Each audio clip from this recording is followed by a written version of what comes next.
नमस्कार दोस्तों, आज हम आपको 24 जनवरी 2024 के मुख्य समाचार प्रस्तुत करेंगे। कृपया नीचे कमेंट करके बताएं कि आप किस क्षेत्र से हिमाचल न्यूज सुन रहे हैं। हिमाचल के विकास, पर्यटन और सामाजिक क्षेत्र की ताज़ा जानकारी के लिए हमारे चैनल को सब्सक्राइब करें और अपडेट के लिए हमें फॉलो करें। इन खबरों को अधिक लोगों तक पहुंचाने के लिए कृपया हमारा कंटेंट शेयर करें। हिमाचल के 25 दवा उद्योगों में बनी 40 दवाइयां सबस्टैंडर्ड, CDSCO की जांच में खुलासा। केंद्रीय औषधि मानक नियंत्रण संगठन CDSCO की जांच में हिमाचल के 25 दवा उद्योगों में निर्मित 40 दवाएं व इंजेक्शन सबस्टैंडर्ड पाए गए हैं। जो दवाएं गुणवत्ता के पैमाने पर खरा नहीं उतर पाई है, उनमें अस्थमा, बुखार, डायबिटीज, हाई BP, एलर्जी, मिर्गी, खांसी, एंटीबायोटिक, ब्रोंकाइटिस और गैस्ट्रिक के उपचार में इस्तेमाल की जाने वाली दवाएं व इंजेक्शन शामिल है। इसके अलावा कैल्शियम सप्लीमेंट सहित मल्टीविटामिन भी जांच में फेल हो गए हैं। यह खुलासा CDSCO द्वारा जारी दिसंबर माह के ड्रग अलर्ट में हुआ है। सबस्टैंडर्ड पाई गई दवाओं का निर्माण बद्दी, बरोटीवाला, नालागढ़, सोलन, कालाअंब, पावंटा साहिब, संसारपुर टेरेस स्थित दवा उद्योगों में हुआ है। इसके अतिरिक्त उत्तराखंड, पंजाब, गुजरात, आंध्र प्रदेश, उत्तर प्रदेश, मुंबई, तेलंगाना, दिल्ली स्थित दवा उद्योगों में निर्मित 38 तरह दवाओं के सैंपल भी जांच में फेल हो गए हैं। बद्दी स्थित एलायंस बायोटेक द्वारा निर्मित रक्त के थक्के के उपचार के हेपरिन सोडियम इंजेक्शन के विभिन्न बैचों के 8 सैंपल फेल हुए हैं। झाड़माजरी स्थित कान्हा बायोजेनेटिक में निर्मित विटामिन D3 टैबलेट के 5 सैंपल फेल हुए हैं। ड्रग अलर्ट में शामिल 25 दवा कंपनियां जांच के दायरे में हैं, जिनमें से कई कंपनियों में निर्मित दवाओं के सैंपल बार बार फेल हो रहे हैं। काबिले जिक्र है कि प्रदेश में दवाओं के लगातार दवाओं के सैंपल फेल होने का क्रम जारी है। CDSCO द्वारा जारी ड्रग अलर्ट में सबस्टैंडर्ड घोषित की गई दवाओं में से 50% से अधिक का निर्माण हिमाचल की दवा कंपनियों में हुआ है। केंद्रीय औषधि मानक नियंत्रण संगठन ने दिसंबर माह में देश के अलग अलग राज्यों से 1008 दवाओं के सैंपल एकत्रित किए थे, जिनमें से जांच के दौरान 78 दवाएं सबस्टैंडर्ड पाई गई हैं, जबकि 930 दवाएं गुणवत्ता के पैमाने पर खरी उतरी है। इन दवाओं के सैंपल हिमाचल, ओडिशा, अरुणाचल प्रदेश, मेघालय, CDSCO बद्दी, ऋषिकेश, गाजियाबाद, बंगलुरु, कोलकाता, चेन्नई, मुंबई, गाजियाबाद, अहमदाबाद, हैदराबाद व ड्रग डिपार्टमेंट ने जांच के लिए जुटाए थे, जिनकी जांच CDL लैब में हुई और जांच रिपोर्ट मंगलवार को सार्वजनिक की गई। यह दवाएं खाने लायक नहीं।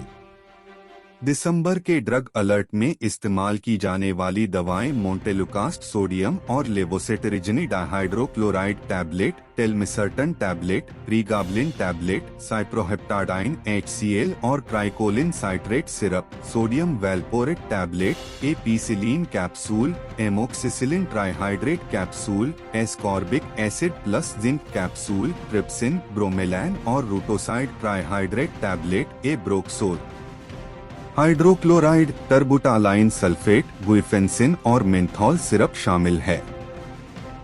कंपनियों को नोटिस जारी। Deputy drug controller Manish Kapoor ने बताया कि ड्रग अलर्ट में शामिल सभी संबंधित दवा कंपनियों को कारण बताओ नोटिस जारी करते हुए संबंधित बैच का पूरा स्टॉक वापस मंगवाने के निर्देश दिए हैं। इसके अलावा जिन उद्योगों के बार बार सैंपल फेल हो रहे हैं, उनके खिलाफ कड़ी कार्रवाई अमल में लाई जा रही है। कान्हा बायोजेनेटिक्स की दोनों इकाइयों को 1 माह पहले विनिर्माण बंद करने के आदेश के बाद बंद कर दिया। ड्रग कंट्रोलर की कुर्सी 3 हफ्ते से खाली, तैनाती न होने से दवा निर्माता कंपनियों को भारी दिक्कत। एशिया का फार्मा हब कहे जाने वाले हिमाचल में स्थापित दवा कंपनियां अनिश्चित भविष्य का सामना कर रही हैं।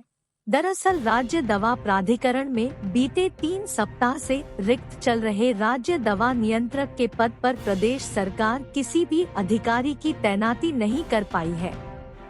हालात यह है कि राज्य दवा नियंत्रक के रिक्त पद पर किसी अधिकारी की तैनाती तो दूर, बीते 23 दिनों में किसी अन्य अधिकारी को चार्ज भी नहीं दिया गया है। ऐसे में दवा कंपनियों के राज्य दवा नियंत्रक से संबंधित सभी कार्य ठप हो गए हैं। दवा उद्यमियों को प्रोडक्ट अप्रूवल व विनिर्माण लाइसेंस का नवीनीकरण न होने से करोड़ों का नुकसान झेलना पड़ रहा है। राज्य औषधि नियंत्रक के न होने से आवश्यक औपचारिकताएं पूरी नहीं हो पा रही है, जिसके नतीजतन दवाओं का निर्यात भी प्रभावित हो रहा है। बता दें कि हिमाचल में देश दुनिया की 80 अग्रणी फार्मा कंपनियों के संयंत्रों सहित करीबन 650 फार्मा व कॉस्मेटिक कंपनियां उत्पादन कर रही हैं, जिनमें देश की जरूरत की 30% दवाइयों का उत्पादन हो रहा है। अकेले बीबीएन में ही 500 के करीब फार्मा व कॉस्मेटिक इकाइयां स्थापित हैं, जहां हिमाचल की 90% दवाओं का उत्पादन होता है। प्रदेश में 250 से ज्यादा ऐसी निर्यात उन्मुख इकाइयां हैं, जो कि गुणवत्ता के पैमाने पर इंटरनेशनल सर्टिफिकेशन हासिल कर चुकी हैं, जिनमें WHO, USFDA, EU सर्टिफिकेशन शामिल हैं। मौजूदा समय में विश्व स्वास्थ्य संगठन की मंजूरी वाली फार्मास्यूटिकल इकाइयों का कामकाज बुरी तरह से प्रभावित हुआ है। दरअसल WHO की मंजूरी वाली इन दवा कंपनियों को विभिन्न दैनिक कार्यों के लिए राज्य दवा नियंत्रक के हस्ताक्षर की आवश्यकता होती है। विगत 23 दिनों से दवा उद्यमी अपने काम के लिए प्राधिकरण के चक्कर काट रहे हैं, लेकिन खाली हाथ लौटना पड़ रहा है। बता दें कि 31 दिसंबर को नवनीत मारवाहा के राज्य दवा नियंत्रक के पद से सेवानिवृत्त होने के बाद से यह पद खाली है। राज्य सरकार तब से लेकर अब तक इस पद पर किसी अधिकारी की नियुक्ति नहीं कर पाई है। गोहर में जुड़वा बच्चियों की मौत, शिल्ह में बाजार का दूध पीने से बेसुध हुई दोनों बहनें, गांव में शोक की लहर। गोहर के समीप शिल्ह गांव में मंगलवार को 5.5 महीने की 2 जुड़वा बच्चियों की एक साथ मौत हो गई है। दोनों की एक साथ हुई मौत की खबर समूचे क्षेत्र में आग की तरह फैल गई। गोहर पुलिस पोस्टमार्टम हेतु दोनों शवों को श्री लाल बहादुर शास्त्री मेडिकल कॉलेज एवं अस्पताल नेरचौक ले गई है। पुलिस ने IPC की धारा 174 के तहत मामला दर्ज कर कार्रवाई आरंभ कर दी है। SP मंडी, जो अब DIG के पद पर पदोन्नत हुई है, सौम्या सामशिवन ने खबर की पुष्टि की है। उन्होंने कहा कि एक साथ हुई बच्चियों की मौत का पता पोस्टमार्टम की रिपोर्ट आने के बाद ही चल पाएगा। प्राप्त जानकारी के अनुसार प्रवीण कुमार 25 पुत्र बेसर राम निवासी गांव शिल्ह बद्दी में प्राइवेट जॉब करता है। इनकी पत्नी खेमलता ने मंगलवार प्रातः करीब 5 बजे अपनी 2 जुड़वा बेटियों काव्या व कायरा, जो अभी मात्र 5.5 माह की थी, को एक साथ बाजार से खरीद गया दूध पिलाया। 2 घंटे के बाद बच्चियों को उठाने का प्रयास किया तो वे नहीं जागी। परिजन बच्चियों को गोहर अस्पताल ले आए, जहां चिकित्सक ने दोनों को मृत घोषित कर दिया। चिकित्सक द्वारा दी गई सूचना के आधार पर थाना प्रभारी गोहर लाल सिंह ठाकुर के नेतृत्व में पहुंची टीम ने शव कब्जे में लेकर पोस्टमार्टम के लिए मेडिकल कॉलेज नेरचौक भेज दिए हैं। थाना प्रभारी गोहर लाल सिंह ठाकुर ने कहा कि पुलिस ने दूध की पैकिंग भी कब्जे में ले लिया है। बच्चियों को गाय का दूध पिलाने को थी मनाही।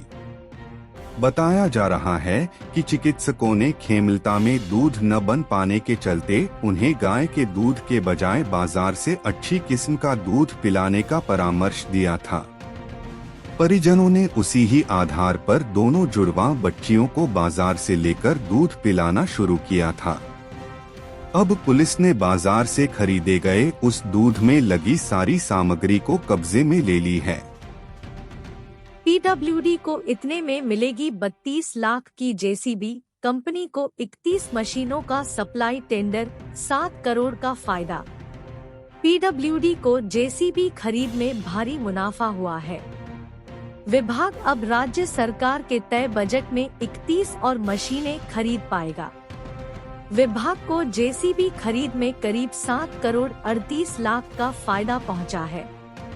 पीडब्ल्यूडी ने government e market place GeM portal पर जेसीबी खरीद के टेंडर आमंत्रित किए थे। इसके लिए देश भर की नामी कंपनियों ने आवेदन और अपने रेट पोर्टल पर अपलोड कर दिए। इन आवेदनों में L1 लाइसेंस धारक जेसीबी बनाने वाली कंपनी भी शामिल थी। विभाग और कंपनी के बीच हुई वार्ता के बाद जेसीबी के दामों में कमी देखने को मिली है। दरअसल बाजार में जेसीबी का रेट करीब 32 लाख रुपए चल रहा है, जबकि पीडब्ल्यूडी को एक जेसीबी 23 लाख रुपए मिली है और इस रेट पर ही विभाग को जेसीबी कंपनी मशीनें उपलब्ध करवाएगी। जेसीबी के अलावा कई अन्य कंपनियों ने भी टेंडर भरे थे, लेकिन सबसे कम रेट होने की वजह से सप्लाई का काम जेसीबी कंपनी को मिला है। मार्च तक जेसीबी की डिलीवरी शुरू हो जाएगी। गौरतलब है कि पीडब्ल्यूडी ने जेम पोर्टल के माध्यम से 82 जेसीबी खरीदने की तैयारी की थी। इसके लिए 26 करोड़ से ज्यादा का बजट निर्धारित किया गया था। अब विभाग को एक जेसीबी में करीब 9 लाख रुपए की बचत हो रही है। ऐसे में विभाग इसी बजट पर ज्यादा जेसीबी खरीदने का प्लान बनाने में जुट गया है। दरअसल पूरी खरीद में विभाग को 7 करोड़ 38 लाख रुपए की बचत हो रही है। अब पहले से तय बजट में ही विभाग 31 और जेसीबी की खरीद कर सकता है। हालांकि इसके लिए पीडब्ल्यूडी को राज्य सरकार से दोबारा मंजूरी लेनी होगी। जेसीबी इंग्लैंड की कंपनी है और इसकी स्थापना 23 अक्टूबर 1945 को हुई थी। जेसीबी भारत में सड़क निर्माण में इस्तेमाल होने वाली भारी मशीनों का उत्पादन करती है। कई मल्टीनेशनल कंपनियों ने पीडब्ल्यूडी को मशीनें बेचने की पेशकश की, लेकिन कामयाबी कम रेट देने की वजह से जेसीबी के हाथ लगी है। पारदर्शिता से हो रही वाहनों की खरीद। पीडब्ल्यूडी के प्रमुख अभियंता अजय गुप्ता ने बताया कि विभाग पूरी पारदर्शिता से वाहनों की खरीद कर रहा है। पोर्टल पर खरीद की वजह से विभाग को बड़ा फायदा मिला है। अब पहले से निर्धारित बजट में ही विभाग 31 और जेसीबी खरीद सकता है। उन्होंने कहा कि विभाग भविष्य में भी सभी तरह की खरीद पोर्टल के माध्यम से ही करेगा। उन्होंने बताया कि जेसीबी की सप्लाई को लेकर अलग अलग कंपनियों ने टेंडर भरे थे। इनमें जेसीबी कंपनी ने सबसे कम रेट देकर टेंडर हासिल कर लिया है। 4 लेन पर खिसकते पहाड़ों को मजबूत करेगा NHAI, राष्ट्रीय स्तर पर मंथन के बाद खोजा समाधान। 4 लेन पर भविष्य में आपदा का असर रोकने को NHAI ने व्यापक स्तर पर काम छेड़ दिया है। पहाड़ों से खिसकती चट्टानों को बांधने में NHAI ने एक बड़ा समझौता SJVN के साथ किया है। अब सुरंग बनाने समेत पहाड़ खोदकर नेशनल हाईवे निकालने के सभी प्रोजेक्ट तालमेल से पूरे होंगे। गौरतलब है कि बरसात के दौरान प्रदेश में भयानक आपदा पेश आई थी और इस वजह से कीरतपुर मनाली नेशनल हाईवे को सबसे ज्यादा नुकसान पहुंचा था। मंडी और कुल्लू के बीच के कई हिस्से बाढ़ से या तबाह हो गए थे, जबकि कुछ जगहों पर भारी भरकम चट्टानों के खिसकने से NH ठप रहा। आलम यह है कि मंडी में NH को दोबारा से जोड़े के लिए 6 और 7 मील में सुरंग बनाने की जरूरत पड़ गई है। केंद्र सरकार की मंजूरी के बाद यहां करीब 2 किलोमीटर लंबी सुरंग का निर्माण किया जा रहा है, जबकि प्रदेश के दूसरे हिस्सों में बनाए जा रहे 4 लेन पर भी आगामी बरसात के खतरे को देखते हुए NHAI ने अभी से कदम उठाने शुरू कर दिए हैं। न सिर्फ हिमाचल बल्कि राष्ट्रीय स्तर पर भी प्रदेश के दरकते पहाड़ों को बचाने के लिए NHAI आपदा के बाद से लगातार मंथन कर रही है। इसी क्रम में अब SJVN के साथ समझौता हुआ है। दरअसल SJVN कई सालों से हिमालयी क्षेत्रों में ही काम कर रही है और यही वजह है जो NHAI अब संयुक्त रूप से SJVN के साथ मिलकर परियोजनाओं को गति देगी। कीरतपुर मनाली NH समेत मंडी में प्रस्तावित सुरंग और शिमलामतौर NH में NHAI सोची समझी रणनीति के तहत काम करेगी। NHAI और SJVN के बीच 22 जनवरी को NHAI मुख्यालय द्वारका नई दिल्ली में यह MOU साइन हुआ है। NHAI की ओर से MOU पर CGM tech Marendra Kumar, NHAI के चेयरमैन संतोष कुमार यादव, आलोक दीपांकर सदस्य tech, Ashish Kumar Jain GM NHAI व DGM विश्वास शर्मा मौजूद रहे हैं। आपदा के बाद सामने आई जरूरत। NHAI हिमाचल प्रदेश के क्षेत्रीय अधिकारी अब्दुल बासित ने बताया कि जुलाई और अगस्त की आपदा के तुरंत बाद स्थायी समाधान खोजने की आवश्यकता महसूस की गई थी और SJVN का हिमालयी क्षेत्र में काम करना सबसे उपयुक्त था। यह समझौता ज्ञापन NHAI के आगामी DPR और ढलान संरक्षण उपायों, सुरंग परियोजनाओं के लिए समाधान खोजने में मदद करेगा। आपदा में राष्ट्रीय राजमार्गों पर कई स्थानों पर भूस्खलन और ढलान सुरक्षा को नुकसान हुआ है। हिमाचल में नाजुक हिमालय के साथ काम करने और उनके ज्ञान का उपयोग करने में SJVN की विशेषज्ञता को ध्यान में रखते हुए NHAI को मदद लेने की आवश्यकता महसूस की गई। स्टार्टअप ने उद्योगों के लिए बेहतर मौका। उद्योग मंत्री हर्षवर्धन चौहान की उपस्थिति में उद्योग विभाग ने भारतीय प्रबंधन संस्थान सिरमौर तथा अखिल भारतीय आयुर्विज्ञान संस्थान एम्स बिलासपुर के साथ इन संस्थानों में नए इंक्यूबेशन सेंटर स्थापित करने के लिए समझौता ज्ञापन हस्ताक्षरित किए। उद्योग निदेशक राकेश प्रजापति ने प्रदेश सरकार की ओर से यह समझौता ज्ञापन हस्ताक्षरित किए। इस अवसर पर उद्योग मंत्री ने कहा कि प्रदेश में स्टार्टअप को सभी प्रकार की सुविधाएं एवं सहयोग प्रदान करने के दृष्टिगत नए इंक्यूबेशन सेंटर स्थापित करने के लिए प्रभावी कदम उठाए जा रहे हैं। इससे प्रदेश में औद्योगिकीकरण के विस्तार के साथ साथ रोजगार के नए अवसर भी सृजित हो सकेंगे। उन्होंने कहा कि राज्य में स्टार्टअप पारिस्थितिकी तंत्र को सुदृढ़ करने के उद्देश्य से सरकार ने इन दो अग्रणी संस्थानों के साथ यह समझौता ज्ञापन किए हैं।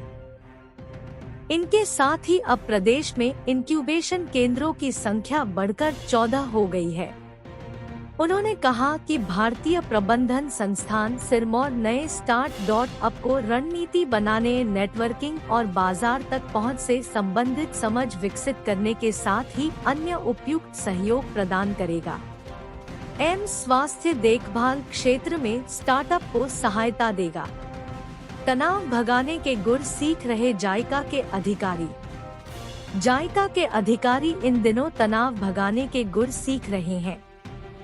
इसके लिए यूचरिस्टिक लीडरशिप पर आधारित कार्यशाला का आयोजन किया गया है। इस आयोजन में सिक्स्थ सेंस रिसोर्सेज के CEO डा अब्राहम पी रूबी ने कहा कि मौजूदा दौर में हर एक व्यक्ति किसी न किसी कार्य से तनाव में रहता है।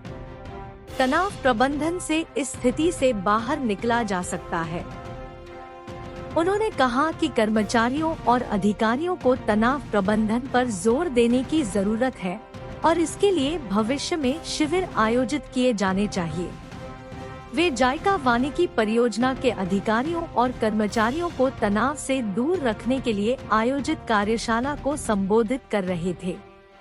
यूचरिस्टिक लीडरशिप पर आधारित इस कार्यशाला का शुभारंभ परियोजना के मुख्य परियोजना निदेशक नागेश कुमार गुलेरिया ने दीप प्रज्वलित कर किया। इस अवसर पर सिक्स्थ सेंस रिसोर्सेज के CEO डा अब्राहम पी रूबी ने यहां मौजूद अधिकारियों और कर्मचारियों को तनाव से दूर रहने के गुर सिखाए। शिमला पुलिस ने ढूंढे सबसे अधिक लापता बच्चे महिलाएं। हिमाचल पुलिस ने प्रदेश और प्रदेश के बाहर 1857 लापता महिलाएं एवं बच्चों को उनके परिजनों के हवाले किया है। शिमला पुलिस ने 2023 में प्रदेश में सबसे अधिक 145 लापता महिलाओं और 72 बच्चों को ढूंढकर उनके परिजनों के हवाले किया है। एसपी संजीव गांधी और उनके कड़े प्रयासों से प्रदेश में सबसे अधिक लापता लोगों को पुलिस ने ढूंढा है। हिमाचल प्रदेश पुलिस द्वारा वर्ष 2023 के दौरान प्रदेश में लापता महिलाओं और बच्चों की तलाश करने हेतु समय समय पर विशेष अभियान भी चलाए गए थे। इन अभियानों के दौरान सभी जिलों में लापता महिलाओं और बच्चों को तलाशने के लिए विशेष टीमों का गठन भी किया जाता रहा है। वर्ष 2023 के दौरान प्रदेश पुलिस द्वारा गुम हुए महिलाओं व बच्चों की तलाश हर संभव तरीके से की गई। परिणाम स्वरूप 1857 लापता बच्चों व महिलाओं, 447 बच्चे व 1410 महिलाओं को तलाश करके उनके परिजनों के हवाले किया है, जबकि वर्ष 2022 के 1740 लापता बच्चों व महिलाओं, 391 बच्चे व 1349 महिलाओं को तलाश करके उनके परिजनों के हवाले किया था। हिमाचल प्रदेश पुलिस द्वारा उपरोक्त लापता महिलाओं व बच्चों को प्रदेश के भीतर ही नहीं अपितु प्रदेश के बाहर अन्य राज्यों में जाकर उन्हें तलाश करके परिजनों के सुपुर्द किया है। पद्धरूना में जवानों को अंतिम विदाई, गवाली का CRPF head constable Shaukat Ali Khan के सुपुर्द। उपमंडल पद्धर की पंचायत गवाली के CRPF head constable Shaukat Ali की ड्यूटी के दौरान हार्ट अटैक से मौत हो गई। मंगलवार सुबह जवान की पार्थिव देह गवाली पहुंची। शौकत अली वर्ष 2002 में सीआरपीएफ में भर्ती हुआ था, जो इस वक्त मणिपुर इंफाल में ड्यूटी पर था। गत 4 जनवरी को शौकत अली को ड्यूटी के दौरान ब्रेन हेमरेज का अटैक आने से वह आईसीयू में चला गया। इसी दौरान 21 जनवरी को हार्ट अटैक आने से उसकी मौत हो गई। शौकत अली अपने पीछे पत्नी, 2 बेटियां हंसता भरा पूरा परिवार छोड़ गया है। शौकत अली को सैन्य सम्मान के साथ घोघरधार के कड़ीपार स्थित कब्रिस्तान में खाके सुपुर्द किया गया। उपमंडल पद्धर के पूर्व सैनिकों ने भी शौकत अली को श्रद्धांजलि दी। इस मौके पर सेवानिवृत्त हवलदार विवेक कुमार, कमांडो जितेंद्र कुमार, कैप्टन हेम सिंह भंगालिया व अन्य पूर्व सैनिक भी थे। उधर प्रशासन की ओर से जवान को श्रद्धांजलि देने के लिए एसडीएम पद्धर सुरजीत सिंह ठाकुर भी उपस्थित रहे। पूर्व मंत्री कौल सिंह ठाकुर की ओर से उनके पोते समाज सेवी डॉक्टर कुलकीर्ति सिंह ठाकुर, जिला कांग्रेस कमेटी महासचिव जोगिंद्र सिंह गुलेरिया, पंचायत प्रधान सुनील डोगरा, उप प्रधान जीवन सिंह, ग्रंग कांग्रेस के वरिष्ठ उपाध्यक्ष Lekhram Thakur, ex service man league Padhar इकाई के अध्यक्ष कैप्टन हेम सिंह, सचिव कमांडो जितेंद्र कुमार ने भी श्रद्धांजलि अर्पित की। बसोली का सीआईएसएफ जवान पंचतत्व में विलीन। सीआईएसएफ में सब इंस्पेक्टर के पद पर तैनात जवान विपिन कुमार का निधन हो गया।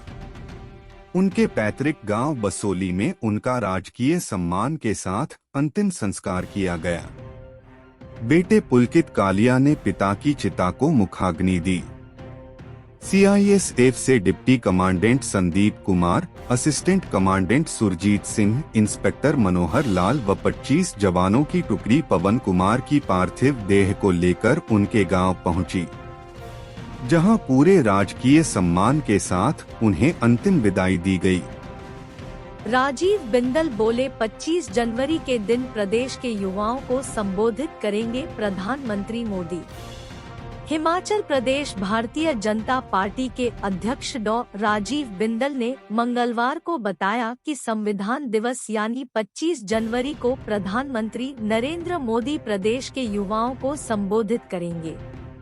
डॉ. बिंदल ने यहां प्रेस विज्ञप्ति के माध्यम से कहा कि 25 जनवरी हिमाचल प्रदेश के लिए अत्यंत महत्वपूर्ण दिन है। जब प्रदेश को पूर्ण राज्य का दर्जा प्राप्त हुआ। सभी प्रदेश वासियों को हिमाचल दिवस की बहुत बहुत बधाई। हिमाचल प्रदेश भाजपा ने पीएम मोदी के लाइव प्रसारण की व्यवस्था की है। 68 विधानसभा क्षेत्रों में 68 स्थानों पर स्क्रीन लगाकर मोदी जी को लाइव दिखाया जाएगा। इसलिए 18 से 25 साल के युवक युवतियों से आग्रह है कि वह 25 जनवरी को मोदी जी को अवश्य सुने। भारत युवा देश है, दुनिया में सर्वाधिक युवा भारत में ही है। नरेंद्र मोदी युवाओं की प्रेरणा है। विगत 9.5 वर्षों में श्री मोदी ने देश को विकास के रास्ते पर आगे बढ़ाया है। जहां सड़कों का विस्तार एवं विकास, रेलवे का विस्तार एवं विकास, हवाई यातायात का विस्तार एवं विकास किया है, वहीं गरीब कल्याण की योजनाओं को प्राथमिकता दी है। युवाओं के सर्वांगीण विकास में भी श्री मोदी की महत्वपूर्ण भूमिका है। वन मित्र भर्ती के लिए फरवरी से शारीरिक परीक्षण शुरू, पुलिस भर्ती प्रक्रिया में भी तेजी लाने के निर्देश। मुख्यमंत्री सुखविंदर सिंह सुक्खू ने आज प्रशासनिक सचिवों के साथ बैठक की अध्यक्षता की। इस मौके पर उन्होंने कहा कि राजीव गांधी स्टार्टअप योजना के आगामी चरणों में सौर ऊर्जा परियोजनाएं स्थापित करने के साथ साथ मत्स्य पालन के लिए भी वित्तीय सहायता प्रदान की जाएगी। उन्होंने इन दोनों योजनाओं के लिए शीघ्र मानक संचालन प्रक्रिया तैयार करने के निर्देश दिए। उन्होंने कहा कि वन विभाग में वन मित्रों की भर्ती की प्रक्रिया चल रही है और अगले महीने के पहले सप्ताह से शारीरिक परीक्षण भी शुरू हो जाएगा। उन्होंने पुलिस विभाग में 1226 पुलिस कांस्टेबल पदों को भरने की प्रक्रिया में तेजी लाने के निर्देश दिए। मुख्यमंत्री सुखविंदर सिंह सुक्खू ने अधिकारियों को प्रत्येक माह के अंतिम 2 दिनों में राजस्व लोक अदालत आयोजित करने के निर्देश दिए हैं। उन्होंने कहा कि इन लोक अदालतों के उत्साहजनक परिणाम सामने आ रहे हैं। इन अदालतों में अब तक इंतकाल के 65,000 से अधिक और तकसीम के 4,000 से अधिक लंबित मामलों का निपटारा किया जा चुका है। उन्होंने कहा कि लोगों की समस्याओं का समाधान करना राज्य सरकार की सर्वोच्च प्राथमिकता है, क्योंकि वर्तमान सरकार जनवरी से जनवरी की सरकार है। मुख्यमंत्री ने कहा कि बिजली महादेव रोपवे के निर्माण के लिए केंद्र और राज्य सरकार के बीच समझौता ज्ञापन पर हस्ताक्षर किए गए हैं और यह परियोजना अनूठी होगी क्योंकि इसमें दोनों सरकारों के बीच लाभ 50 से 50 अनुपात में साझा किया जाएगा। उन्होंने पर्यटन एवं स्थानीय लोगों की सुविधा के दृष्टिगत रोपवे स्थापित करने के लिए अतिरिक्त स्थल चिन्हित करने के निर्देश भी दिए। सीएम सुक्खू ने श्रम एवं रोजगार विभाग को नियोक्ताओं की सुविधा के लिए कुशल जनशक्ति से संबंधित पूर्ण डेटा डिजिटलाइज करने के निर्देश दिए। उन्होंने हिमाचली युवाओं के लिए विदेशों में नौकरी के अवसर की संभावनाएं तलाश करने के भी निर्देश दिए और कहा कि इजराइल और स्कैंडिनेवियन देशों में मेडिकल और नर्सिंग स्टाफ की काफी मांग बढ़ी है। मुख्यमंत्री ने कहा कि स्वरोजगार को बढ़ावा देने के लिए राज्य सरकार ने 680 करोड़ रुपए की राजीव गांधी स्टार्टअप योजना आरंभ की है। इसके पहले चरण में ई टैक्सी परमिट जारी करने के अलावा ई टैक्सी की खरीद के लिए 50% सब्सिडी प्रदान की जाएगी।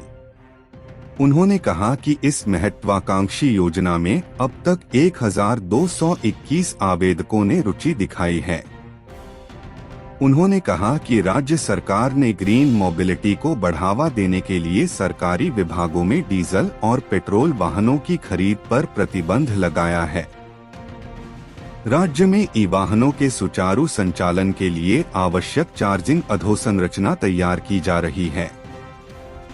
उन्होंने ई चार्जिंग स्टेशन स्थापित करने की प्रक्रिया में तेजी लाने के निर्देश दिए और कहा कि ई वाहनों से भ्रमण पर आने वाले पर्यटकों की सुविधा के लिए हिमाचल प्रदेश पर्यटन विकास निगम के होटल परिसरों में ई चार्जिंग स्टेशन स्थापित किए जाएंगे। फिल्म अभिनेता नाना पाटेकर राजपाल यादव और निर्देशक अनिल शर्मा ने की सीएम सुक्खू से भेंट।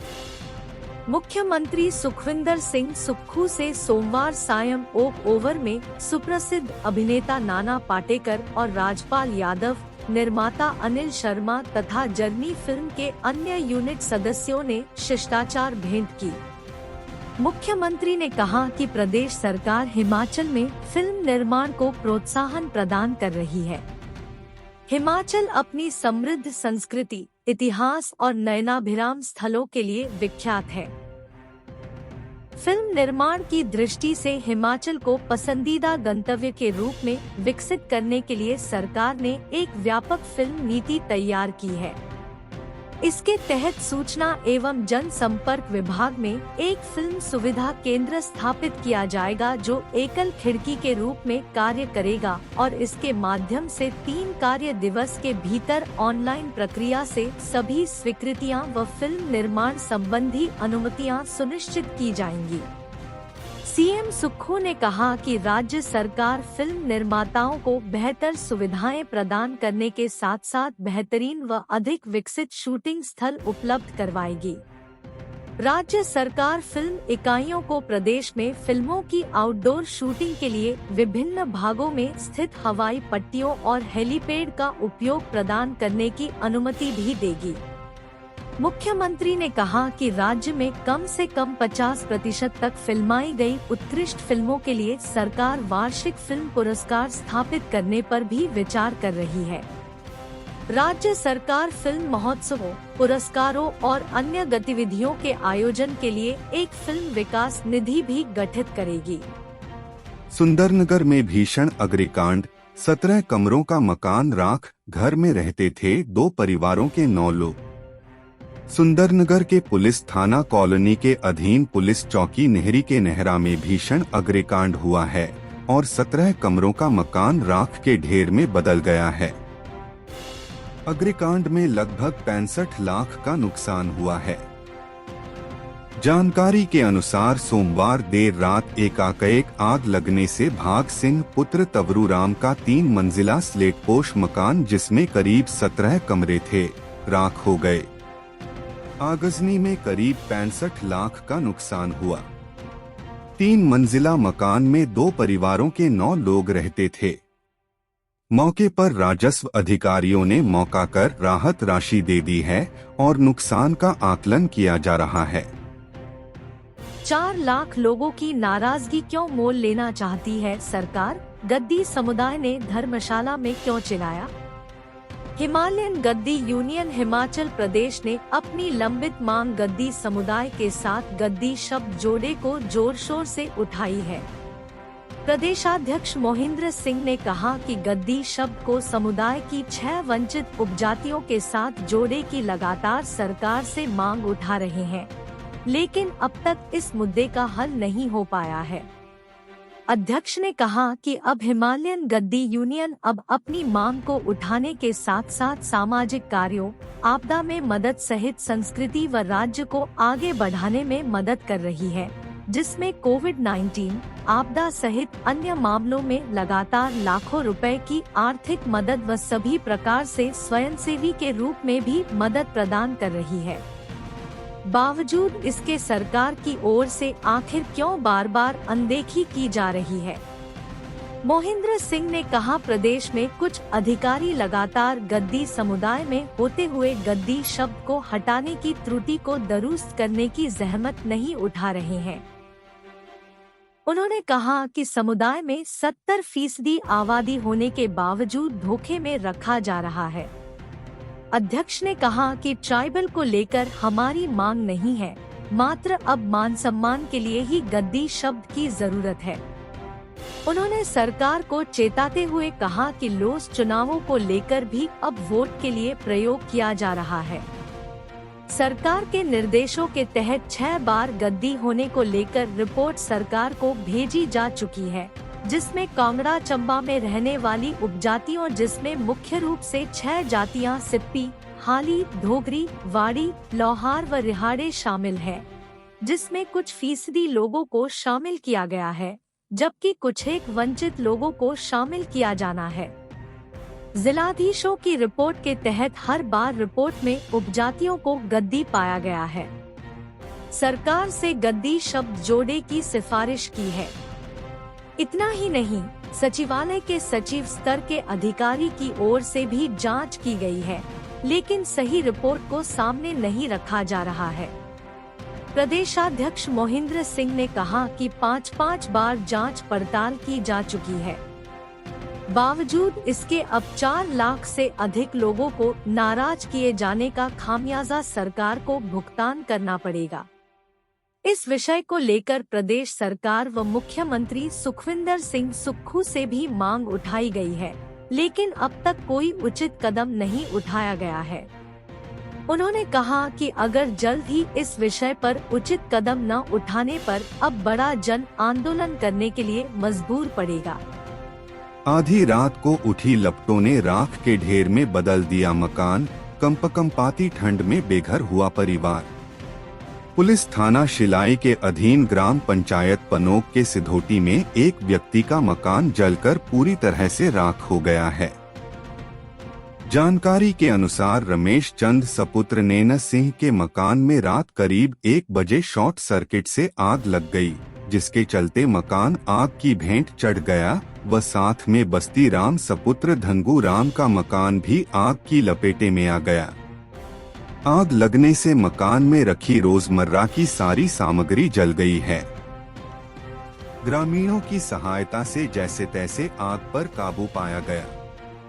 उधर एसडीएम शिलाई सुरेश कुमार सिंघा ने बताया कि मौके पर पुलिस टीम व पटवारी पनोक तथा प्रशासन आगामी कार्रवाई कर रहे हैं।